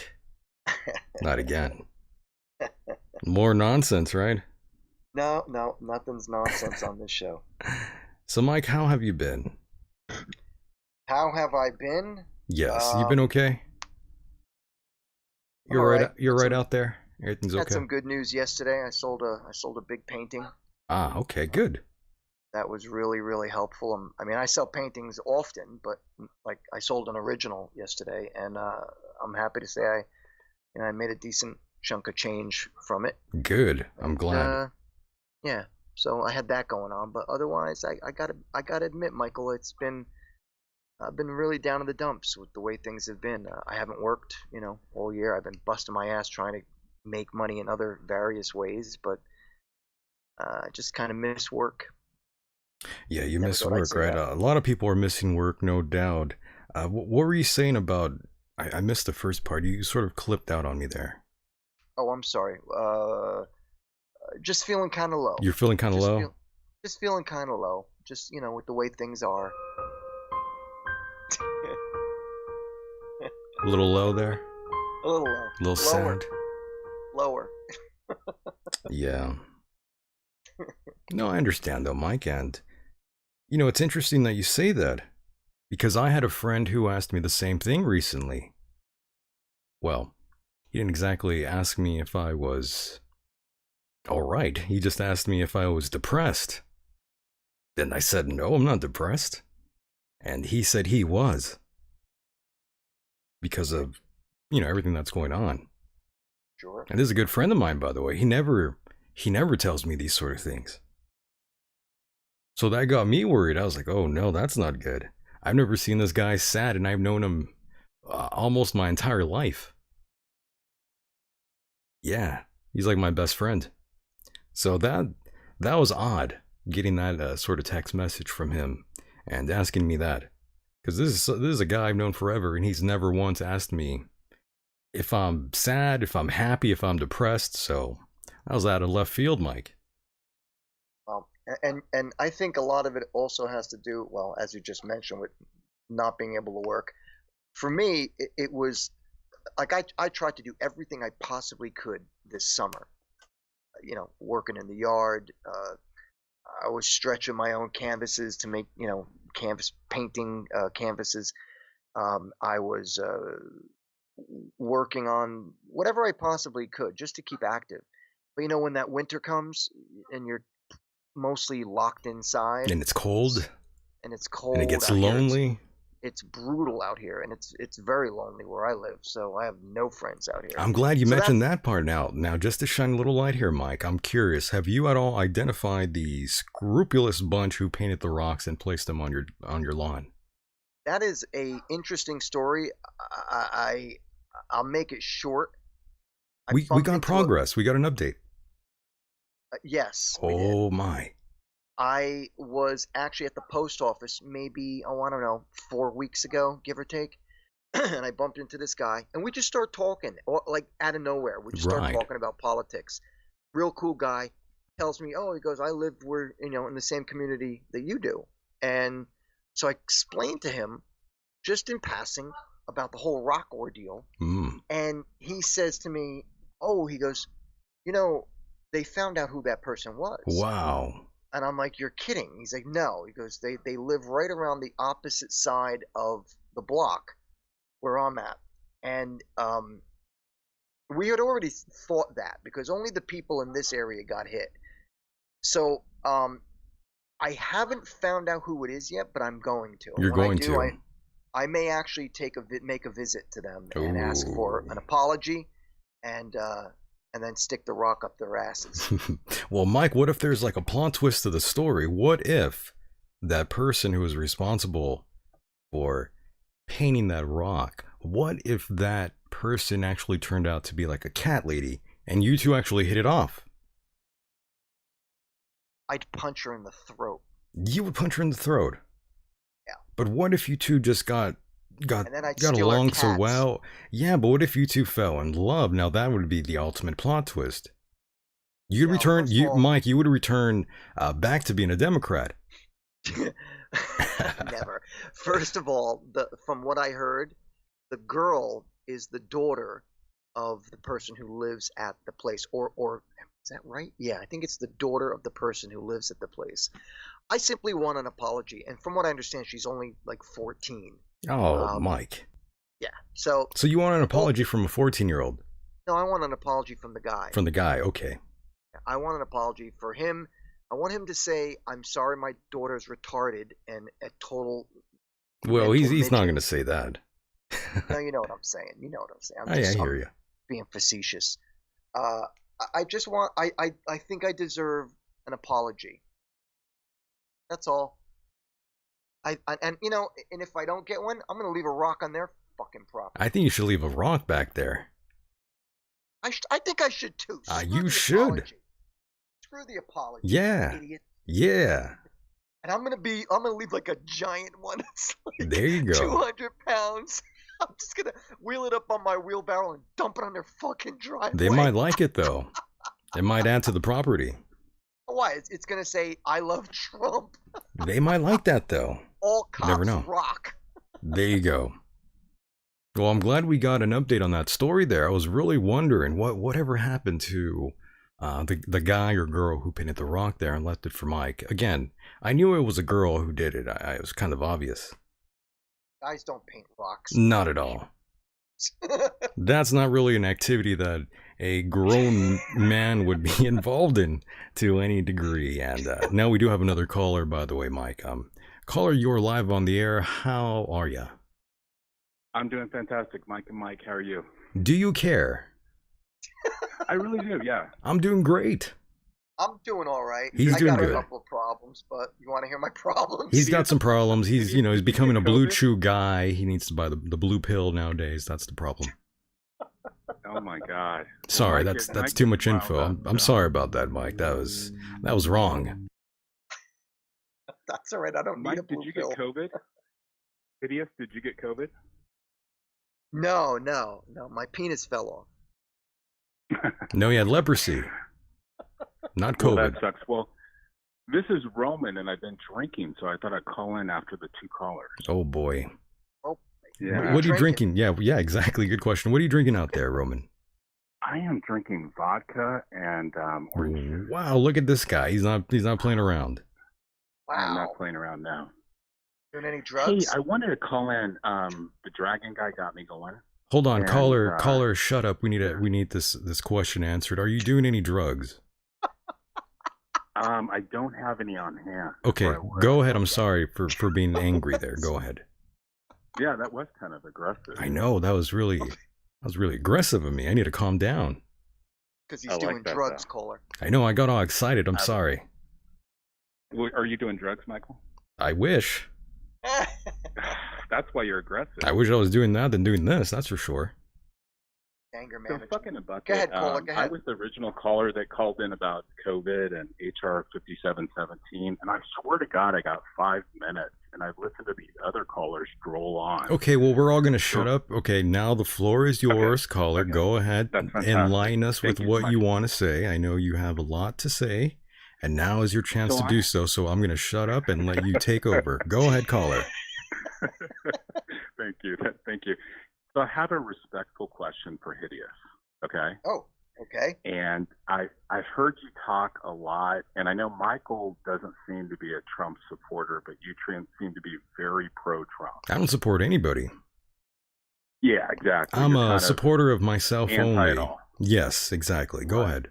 Right. Libertarian, right. Armed libertarian. Right? No political affiliation. Okay, cool. So, in other words, I'm a real American. Yes, go ahead. Good for you, man. And I think we're kind of aligned. That's kind of my belief too. So, Hideous. Yes. The only thing I would say is, kind of like BLM doesn't have an open mind. Obviously, these are robots. I almost think they're AI robots. Do you kind of allow for the fact that we're being played? Trump is controlled opposition. That pretty much 99.9% of what we see is bullshit, because Trump is so owned to me, I can't stand him. And I am the chosen one. I mean, go ahead. Donald Trump don't trust China. China is asshole. What was that? That's some sound effects. You want me to hear that? You want to hear that again? Yeah, crank that for me. All right, here we go. Donald Trump don't trust China. China is asshole. I've been wanting to play that all day. I'm sorry. Go ahead, caller. Awesome. I've been rude all day. That's great. Okay, so I know, Hideous, you were kind of a liberal, and then you got. So I know you were kind of a liberal, and then you got an unfortunate experience, and then it kind of made you more conservative, which I can respect. But you seem to be pro-Trump, and I just see Trump as like the biggest controlled opposition. I mean, this is idiocracy on steroids. The guy wrestled in the WWF just like Camacho in the movie. So I think that all this hate, all this bullshit corporate sponsored BLM, I mean, they're literally sponsoring BLM. I think they're sponsoring him. I just think it's a big waste of time.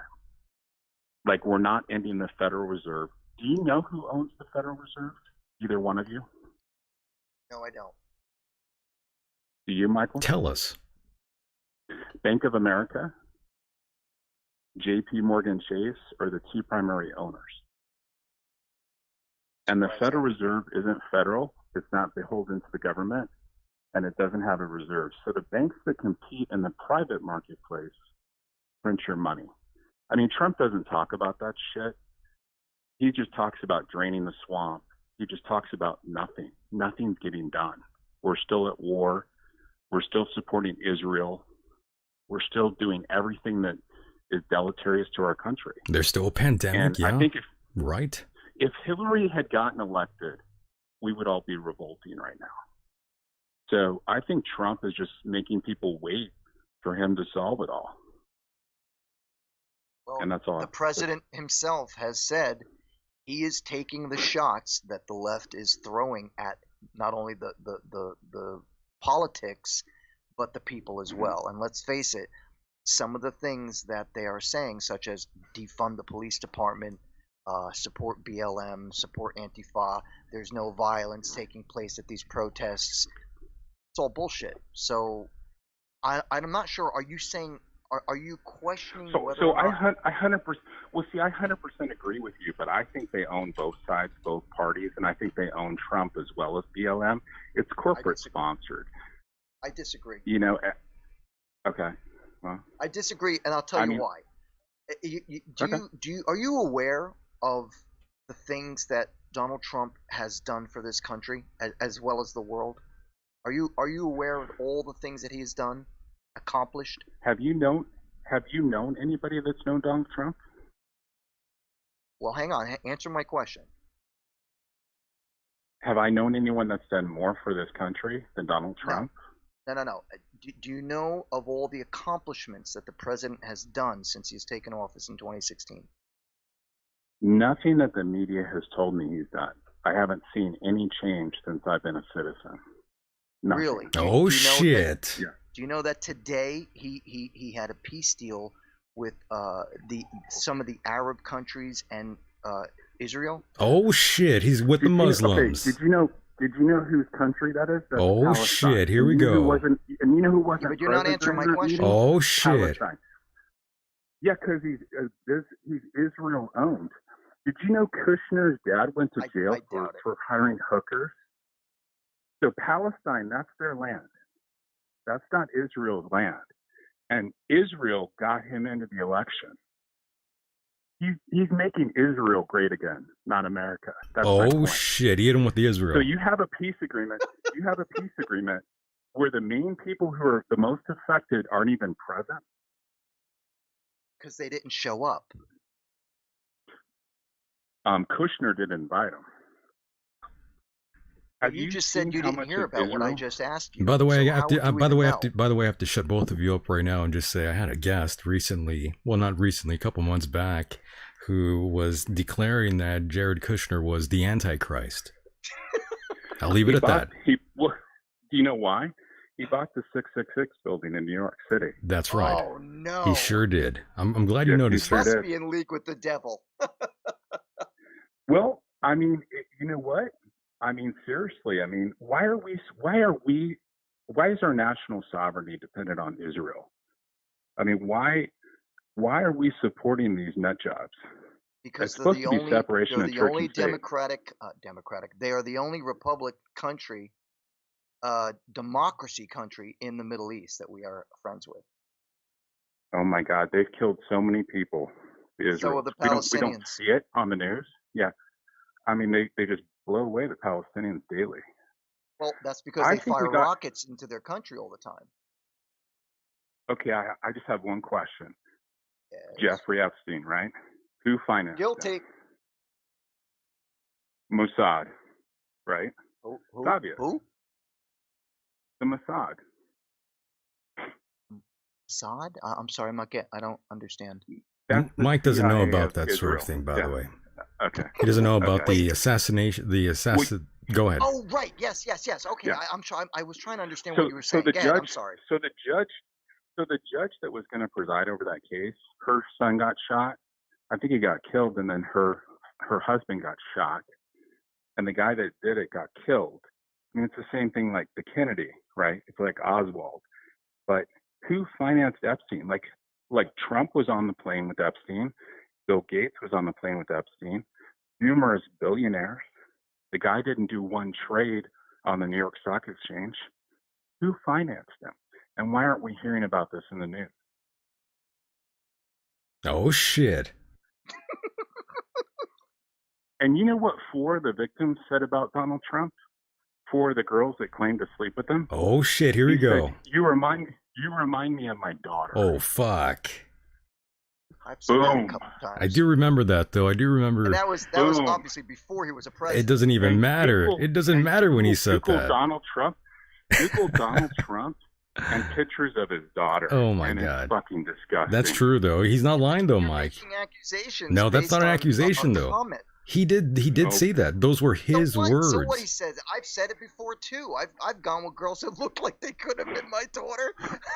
Yeah, but the fact that they weren't your daughter is, that's a whole different story. Yeah, but they have pictures of him with his daughter. You're saying that the guy's a pedophile or into incest. Yes. That's what I meant to say. Yes.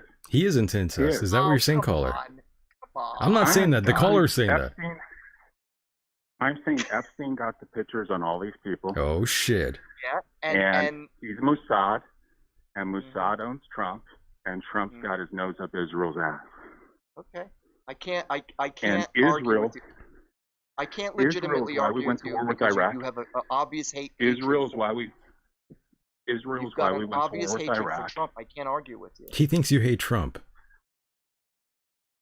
I've known people that have known him. 1 degree of separation. I don't hate him. I think he's a joke. He's gone bankrupt 6 times. Oh, shit. He's a laughing haven't stock. acknowledged the things that he's done for the country. He's a plant. He's an actor.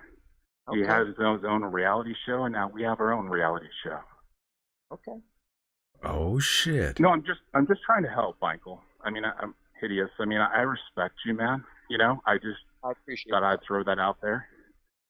You know what? I would say with all due you're respect, declared Luciferian. You're declared Luciferian, right? No, just you believe in Satanist. Satanist. Okay. Well, I think that's awesome. I think everyone should believe or not believe, but let's not align ourselves with Israel, who thinks they're God's chosen people. That's fucking fucked up. I don't want to get involved with their war. You're right about that. I will admit it. But you know what I'm saying, brother? If we're going to talk religion, I have a lot to say about religion on all the main religions. Oh, no. I do too, brother. I'm not religious, okay? Just FYI. I'm just saying, as you, as a Satanist, these people think they're God's chosen people, and they're fighting like a holy war. And I don't want any part of that bullshit. I could say the same for the Muslims, because if you've read the Quran, their main goal is to... Oh, no, they're all crazy. They're all crazy. Pull the troops home, fuck them. Pull the troops home, pull them all along the border, control the fucking borders, support the United States. Fuck them all. They're all crazy. I like this caller, by the way. Roman, right on. So I'm Roman Hansen, so I called in before. You guys are great. Love you both. Just thought I'd call in drunk. Again. Love Thank that. you, Roman. Thank you. Yeah, you're going to have to call in again. That was amazing. Yeah. Huge respect for both of you guys. Keep it up. All right, my friend. Take care. It's good talking to you. Thank you so much. Mahalo. And there he goes. That was Roman. Great caller. Wow. 3 great calls tonight, huh? I know. It's been fun.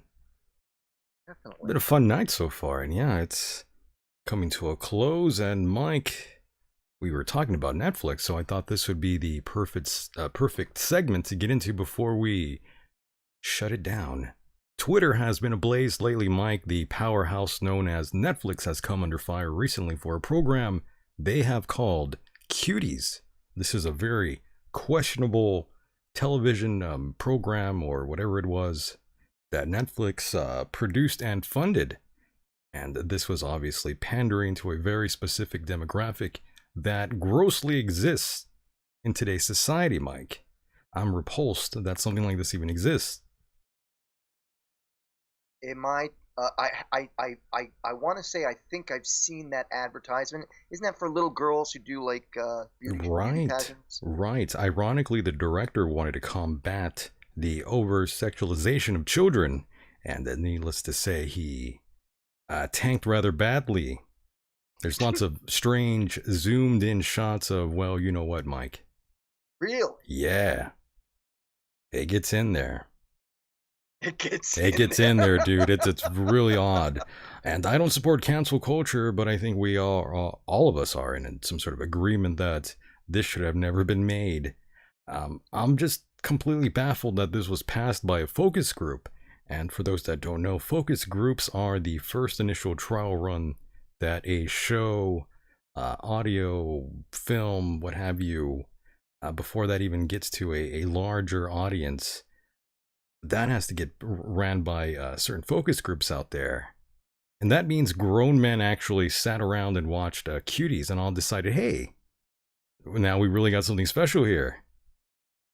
That's gross, man. I'm sorry. That's pretty wrong. Yeah, I don't actually agree with the whole putting your child on display as an adult, dressing like an adult. In fact, I think it falls in very closely with the training your child to be the sex that they're not. Exactly. It's very odd, Mike. sort of Indeed. child grooming that went and took place. Yeah, like I said, I've seen programs in the past about these child beauty pageants, and I just think it's like an exploitation. That's of a little child. sick, right? Yeah, putting makeup on them, making them strut around like they're some sort of professional model, and the mothers just get off on it. Oh, they love that. Oh yeah, because they can't do it themselves. They live through their child. Vicariously through their child. Word. Yeah, that's exactly what I was going to say. That is just disgusting. So, Mike, I do want to thank you tremendously for being a part of the program yet again. We will have to do this again in the very, very near future. It's much more fun when it's just me and you, right? Truth be told, Michael, I love it. I love it when it's you and I. It's a lot better, I think. I think we get a lot accomplished, and it's taking great calls like the callers that we had tonight. Thank you all for calling, guys. Great conversations, really, whether Absolutely. we agreed or not. Right. So, Mike, the floor is all yours. Go ahead and plug anything you'd like, or any final words. Thank you. Go ahead. I want to say thank you to Michael, as always, for having me on as his co-host. Another brilliant show. I absolutely loved it. I want to say thank you to the listeners. Thank you very much for listening. I want to say thank you to the callers. If you're interested in any of my artwork, you can go to horribleartwork.com. You can see my photographs and my original paintings and drawings. If you're interested in any of my music, you can go to Facebook. MikeHideous.com. And I'm pleased to say that after 9 months, I finally have over 36 new items out on the MikeHideous.com Amazing site. You can get T-shirts, you can get hats, you can get bathing suits, throw pillows, throw blankets, sheets, everything with like either Hideous logos on it, Spy Society logos, or my original artwork. That being said, if you're also interested in checking me out on Facebook, go to facebook.com/HideousMike, and that's Mike, M-Y-K-E. Thank you very much, everyone. Appreciate it. Very nice, Mike. We will talk again very soon. All right, Michael. Talk to you soon, buddy. Mahalo. Take care. Ciao.